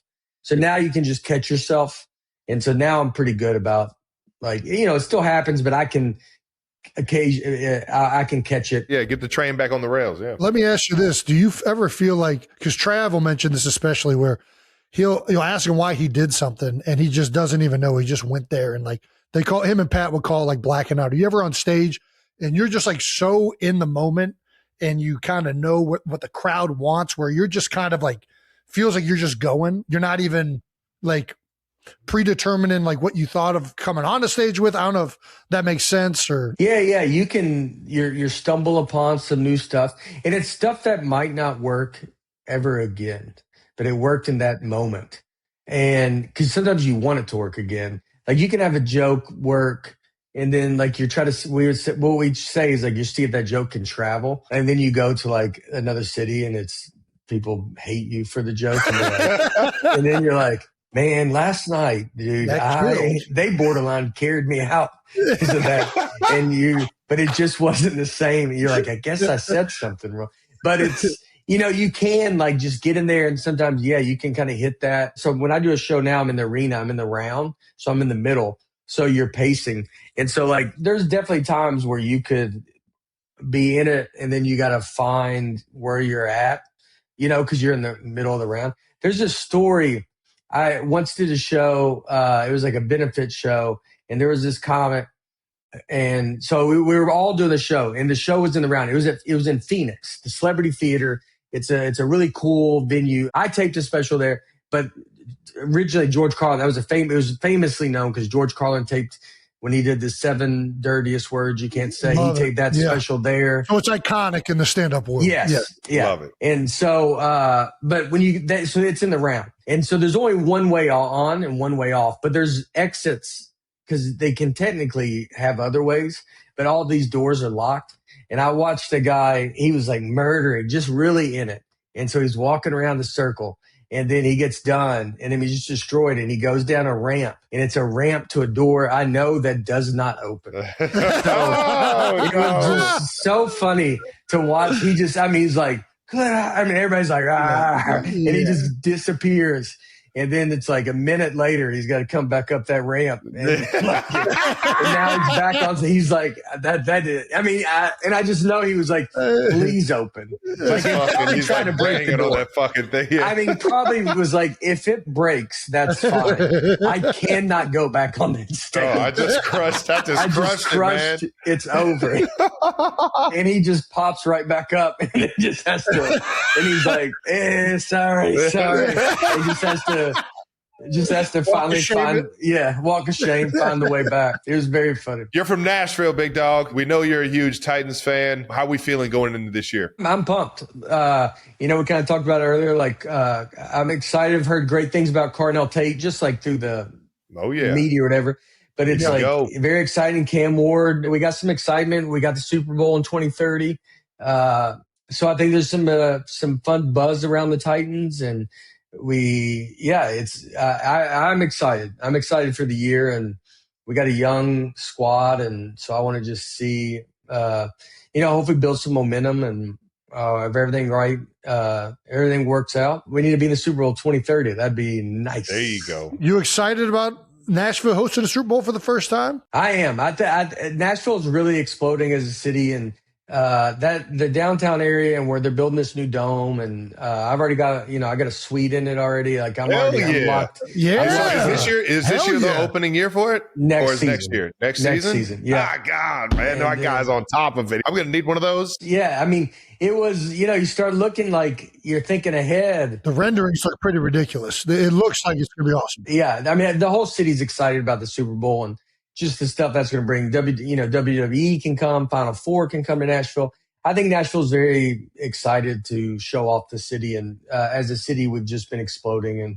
And growing up here, it's just so different than anything. Now it's like crazy, but I'm sure it's like that in every city. I was going to ask you. There's a lot of people that are from Nashville that are kind of like in between whether or not they love the direction that the city's going. You're from Old Hickory, man. Old Hickory hasn't changed much, but yeah, I've played some golf over in Old Hickory, actually. Like in terms of like what the city is, and it always seems like there's a construction of like a new apartment building or new business building. But the city is rocking at all times, rocking. man. Do you love the direction it's going? Are you kind of in between as well, or? I mean, I do. I mean, it's like I understand the idea of like no one wants change and no like all this kind of stuff. But I think it's an exciting change. And I think as a city, as long as you don't lose your identity, then it's a great thing. And so I think Tennessee does great with that. Nashville does great with that. As long as we kind of keep who we are and, it really feels like you're coming here and we're able to be hospitable to whoever comes here and show them, a great time, and I think it's a good thing that it's moving forward. I don't know what it's like. Everything's moving. Every city's exploding. I go to all these cities; they're all exploding. Everywhere you go, everybody tells you that this town and all this. But there's nothing like Broadway. Nothing like Broadway. Nothing like Broadway. So when do we get your bar? When's your bar coming up? Oh, I don't know if I want to have a bar. I'm gonna do this family-friendly movie. Then you're like, and right after, come to my bar. Just call it a pub, and then it's a family pub. It's a family bar. Yeah, that's true. Yeah, all right. This is how he changes the rules in all the games. Jason finds something, dude. This guy gets it, man. Come to my 4-decker pub. Yeah. No, but Nashville. I mean, I do. Normally, I'm against the dome thing, because I like playing football outside. I like the elements being engaged. But something that I think Nashville has is similar to what Vegas has, where it's an entertainment hub, right? It's Showtime, so used to putting on shows. And that's something that when you go to a Vegas game, it is so apparent, like the way the music is at halftime, like before the game, like the whole thing is just done in that kind of realm. And you can easily see how Nashville is going to kill it with all that stuff. And everything else they host as a result. Yeah, they do that with the Predators is such a great place to watch a hockey game. And so it's like, it fits in very well. And that is a good way to put it, where it is like the dome. And I've been to Vegas football and a Vegas Knights game, and it's like the best. It's very, very entertaining. And it's, do y'all hear the music? Like can you hear it when you're out there? Like, oh yeah, 100%. When you're playing though, like you're out there, you're not noticing a lot of that stuff, or at least I don't remember noticing a lot of it. When it's a timeout though in Vegas and they shut the lights off and they start like playing the music and everything, or when you come out at halftime and like a Sublime is like doing the halftime show, I'm just like, where the fuck am I? Am I in basketball? Do I play for the Bears now? Like, what is this? I didn't know this was a thing in the NFL. Green Day's out there, and you're like, is that Green? And we're here? Seriously. We're here? This is no way. In a regular season game. Yeah, I'd imagine that's pretty fun. Like you see, I always think about basketball, because basketball, they're playing those songs. Just the game's going to get some defensive rhythm or offensive rhythm. They play. Yeah, I'm like, how do you not like just they don't have helmets on. They don't have you can really hear and stuff. So yeah, that's always wondered that. I will say I never thought I used to notice a lot of the noise until the COVID year, and then it was apparent like, oh no, it feels weird as fuck playing a football game.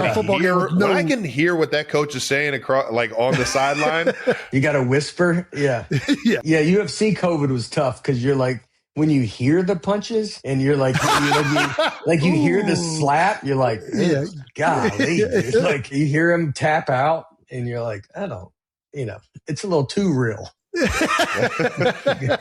How mad was Titans Nation when you took a photo with Big Red in his rings? Oh, you get some backfires? Yeah. I don't think I posted it, so I think I tried.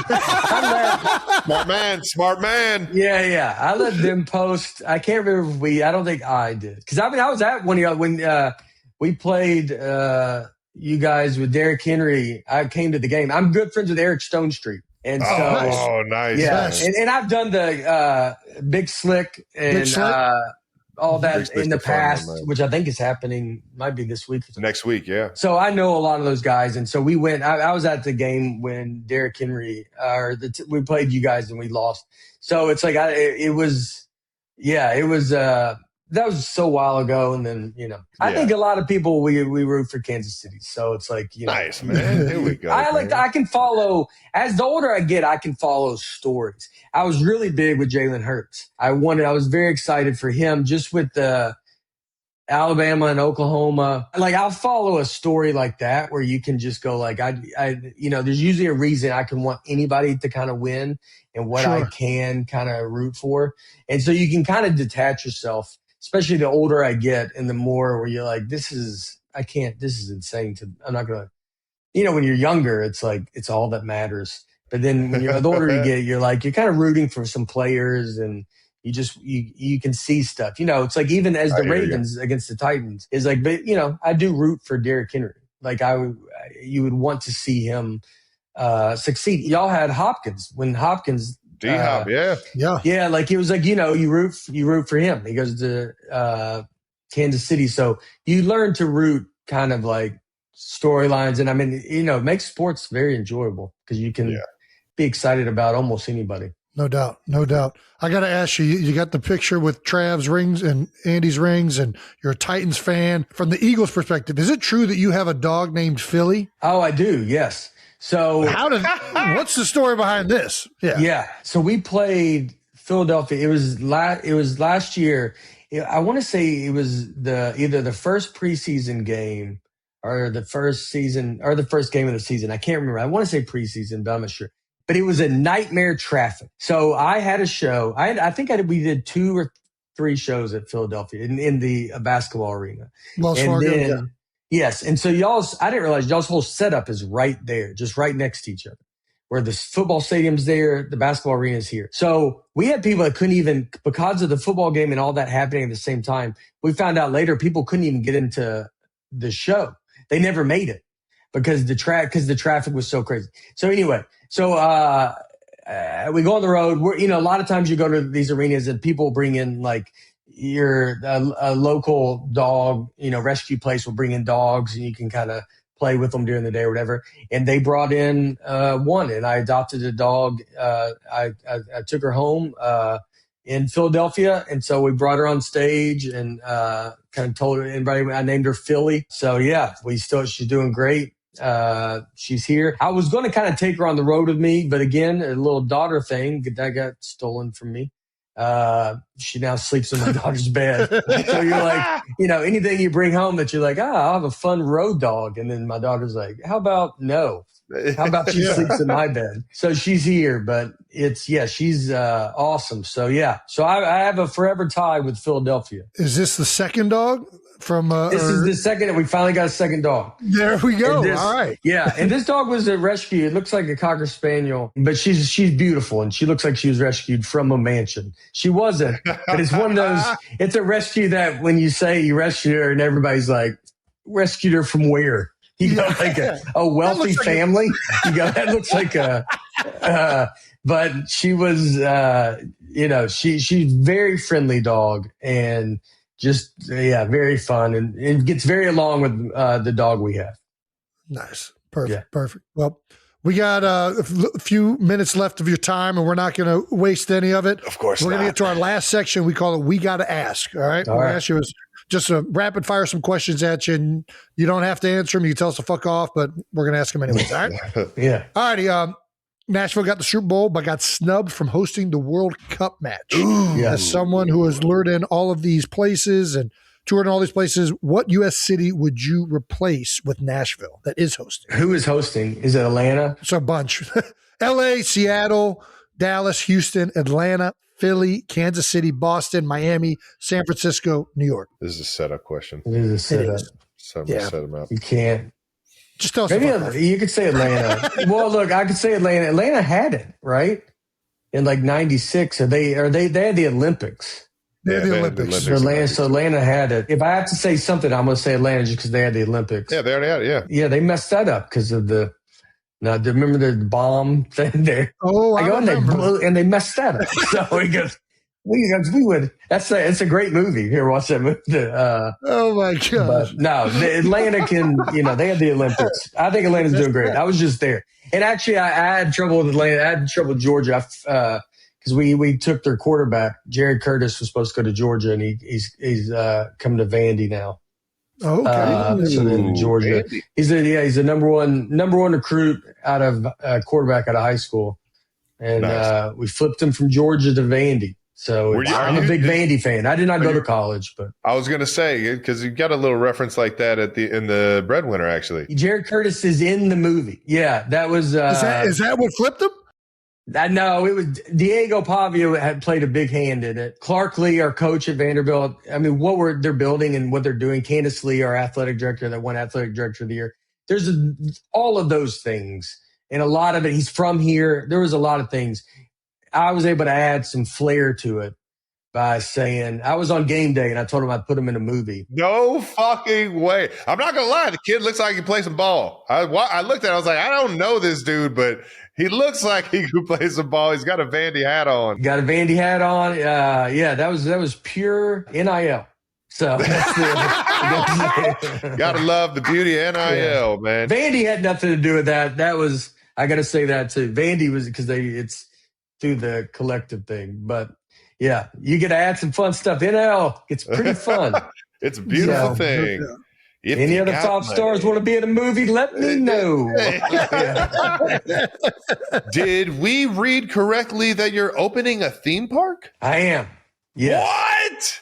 Yes. Oh, this is fucking sweet, man. We're theme park kids, man. This is fucking cool. We used to, would y'all go? So the theme park we'd go to is Kings Island growing up. Hell yeah, baby. Yeah. The Beast. The Beast is the We best were one there. more Northern Ohio and Cedar Point, but we did also go to Kings Island. Yeah. College, Cedar we were Point, Kings Island for sure. Yeah, Cedar Point, I did not get to. I've not been to yet. I want to go to Cedar Point, but Kings Island was a big one for us to go to. We used to have a theme park called Opryland in Nashville, and it was my first job, shut down when I was in high school. And so, I think everybody just kind of, I don't know, we just missed it in Nashville. And as my career is gone, and again, like I want to make movies and make things for, people to have create memories with their families and stuff like that. And Nashville can sustain a full theme park. And then I was kind of just like, all right, like let's just do it. And it's not, it's not going to be a theme park that's about me. It's called Nateland. Besides that part, but it's it's going to be like kind of a be a big part of Nashville and Tennessee and all that. It's one of those that you like have an idea, and I'm just waiting for someone to tell me no, it can't happen. When you got good ideas, no reason to say no. And I'll tell you what, Nashville, it's popping as a city. There's obviously a fuck ton of people coming every single week from out of town to travel because of how amazing the city is and how amazing it is to host everybody from all over, man. So it makes a lot of sense, not only just for the people that live in Nashville, but for the influx of people that are coming in every single weekend, man. It's going to be awesome.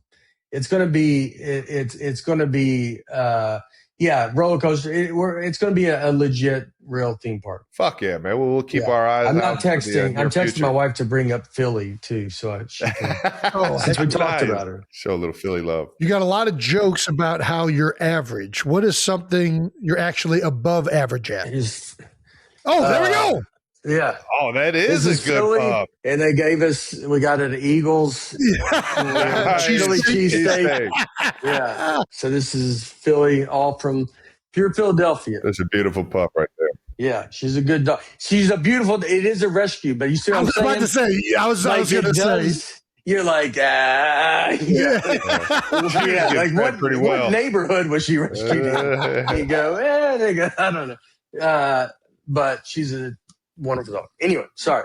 What's the greatest? Oh, you have a lot of jokes about being average. What is something you're above average at? I mean, I would imagine comedy, hopefully. That's a good one. It's a good one. That's the obvious one, yeah. I would have joked that I'm just the greatest. I got a very average taste. I know when, I always have a good eye for when the McRib's going to come back. It's like just, I have any fast food. I know what's going on in all fast foods. It's like I'm very aware of just a lot of your chain restaurants, and I'm very aware of what's happening. Let me ask you this then. Did Nashville invent hot chicken? What do you mean?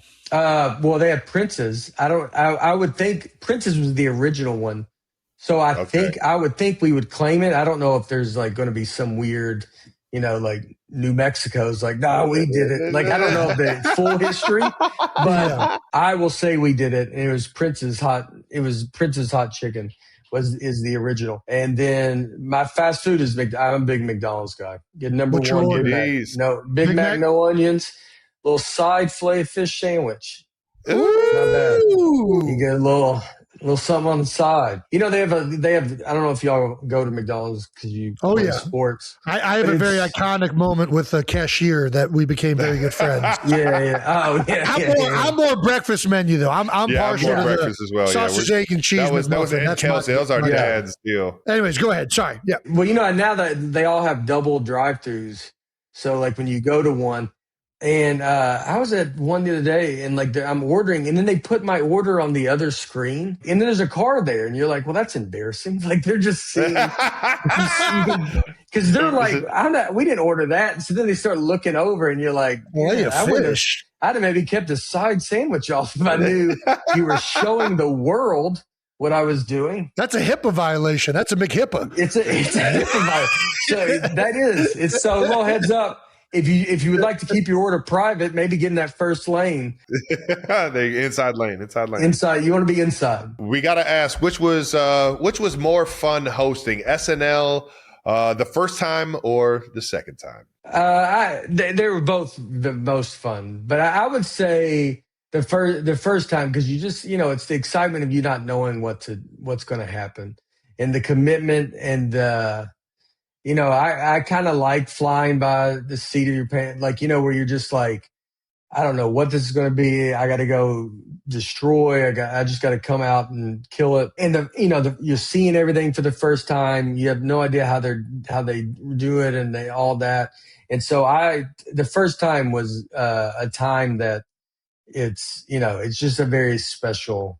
Hell yeah. It was a very special thing to get to go to. You remember who pitched you the George Washington sketch? Yes, Streeter Seidel and Mikey Day. They pitched it, and we did it in. We did a table read, and it didn't go good when we did the table read. Why not? Because it's like my timing is. I'm used to a crowd, so when once I can hear laughter, it's like I'll be able to pace off that. And with the table read, it's like there's not a ton of laughter, and so they were like, I don't know. And then I was like, let's just do it with the dress rehearsal. I was like, once I get it, and then once we did it, it like destroyed, because it's as a comic, your timing is used to that. You just need the crowd, and so thankfully it went great. And people, that's the most thing people bring up. Still, people dress up like George Washington at the show. That's a banger. Yeah, man. If all my table reads, if they nixed them off of how stale they were because I couldn't read, man, I wouldn't even have been on stage on Saturday. Yeah, they would have found a new host. That's why I write a lot of my stuff, because I have trouble reading, and I'm colorblind. So, oh shit, that's not funny, but I did. Yeah, I appreciate it. I'm sorry. I don't know why. Listen, you're a funny guy. It's a family thing, Travis. I wish I had it. I think y'all have the same uniforms, the Chiefs and the Eagles. Like, oh yeah, I wish I could tell. I wish I knew the difference, Travis. I bet it's great. That's good. But it was like I made them. One was like black and then green, and it was me and Heidi. And so I just kept reading her lines, mine and hers. Oh my gosh. And I feel like they're just like, as the host, they're like trying to be polite. And in my head, I'm like, this doesn't even make sense. Like why? And then I was like, I have trouble telling. The black and green, I can have a little trouble. Anything it doesn't stick out. Darker too tone, much. yeah. A red and orange can get a little tricky for me. So I had to make sure that it was dumb proof. Man, that's hilarious. No, it's not funny. It's funny it's a serious. All right, I'm just gonna stop. We're raising money for it. This podcast is about raising money for colorblindness. For colorblindness, because we're gonna get to the bottom of it, dude. Because we gotta solve it, and there might be they already might have solved it. To be honest, I haven't checked. There's a peptide, I'm sure. All right, we can do something, dude. Yeah. Do you have a welcome to Hollywood moment? Can be good, can be bad. Can be shocking. Oh man, I'm trying to think if there's like a fun. When you first started comedy, I remember Chappelle. Chappelle was doing. So I was in New York. It was 2004-ish, 5-ish. So about the end of the Chappelle show. And so when Chappelle would come into there's a comedy club there called the Boston Comedy Club in New York, but it was near Comedy Cellar. And so getting to see Chappelle come in, he would come in. I remember he came in one show and he still had makeup on from the show, and it was like white makeup, and I think it was like doing that, like, where I don't know, you probably go back and figure out the sketch he was doing. Yeah. But it's like seeing him come work out the material, and there'd be like sometimes there'd be 8 people in this crowd, and then Chappelle would come in and go on stage and just sit and talk with this crowd. So being a brand new comic and seeing that, especially in New York, and Chappelle's show is just like, it's the only thing that matters. It's and so seeing that probably was, even though it's not Hollywood, that's with stand-up comedy, but just, seeing that as like, I just never seen, it was just someone that was like the most famous person in the world. And you're just like grinding it and coming out and just popping on the shows. That you would see a lot of that, the Comedy Cellar, where you could see him pop in and just hear the pop. People, when they'd be like, all right, Dave Chappelle's coming to the stage, or Chris Rock. And you would see people not believe it. They would be like, they would clap, but they're like, there's no way. No way. And then, but then once they hit the stage, I mean, they lose their mind. And so like seeing that was it was like fun to get to watch that and see how excited these people are. And then because then you're like, I want that. Like, how do you get to that?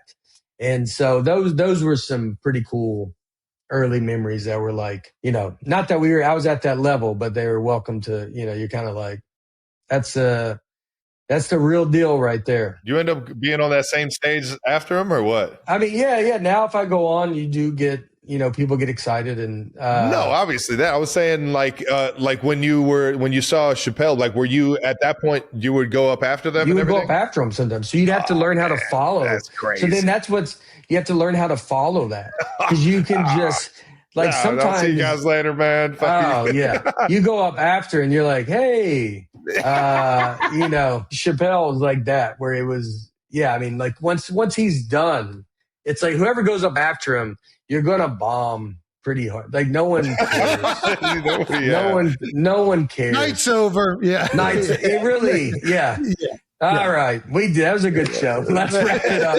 Yeah. It's like following those guys was just, pretty, but it was like, it was so exciting. Hell yeah.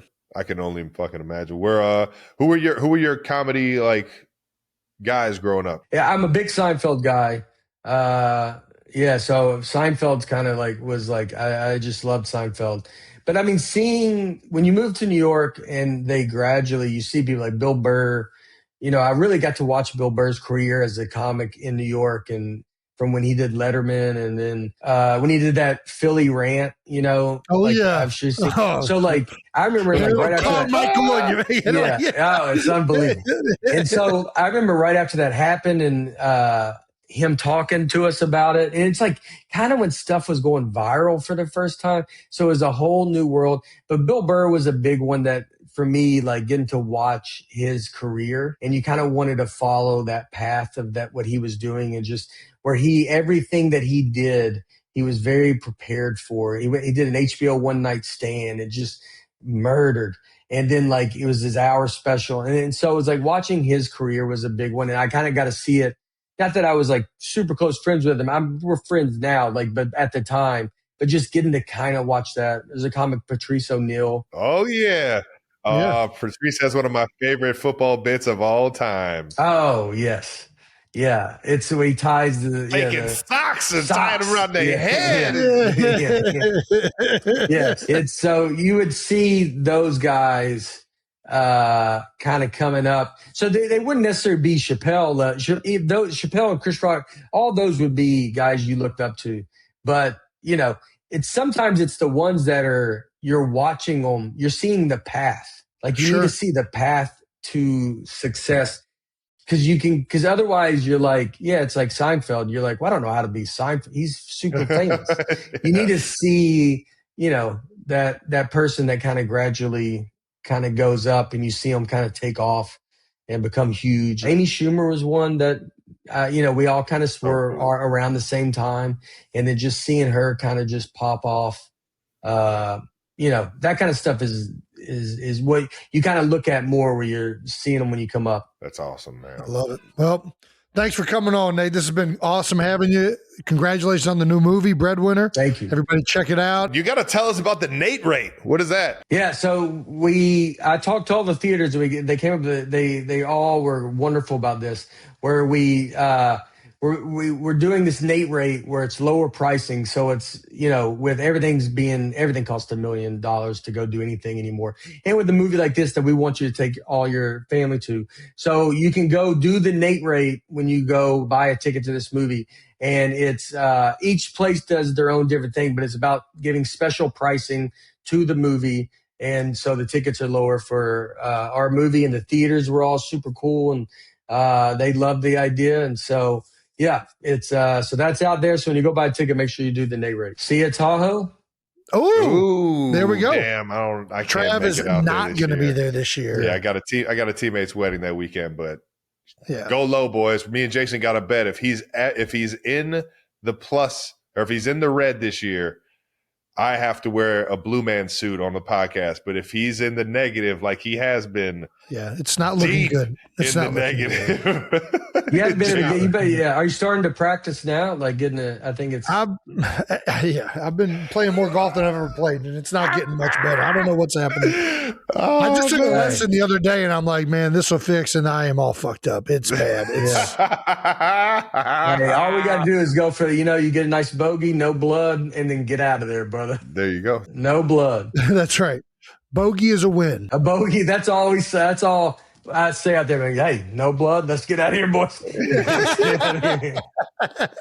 Can't wait to see him in a Blue Man suit, though. And, dude, can't wait to see how everybody raves about the Breadwinner, man. It's awesome, awesome movie. Congrats on everything, and appreciate the time, the stories, and wishing you the best, brother. Thank you, man. Great to see you guys. Thank you.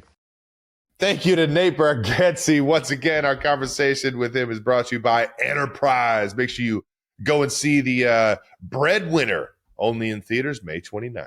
And that wraps up another episode of New Heights. Thank you to Tina Fey and Nate Bargatze. Listen and subscribe wherever you get your podcasts. And once again, New Heights, a Wonder Show brought to you by Adobe Acrobat. If you got some business going down, you're going to want Acrobat. Follow the show on all social media at New Heights Show with 1S for fun clips throughout the week. We're going to have plenty of them with Tina Fey and Nate Bargatze. Thanks to the New Heights production for setting that up and making us look way better than what we are at interviewing these unbelievable guests that I don't know how we get. And also thank you to the 92%ers for tuning in. That's probably why we get them, because you guys are tuning in. Yeah.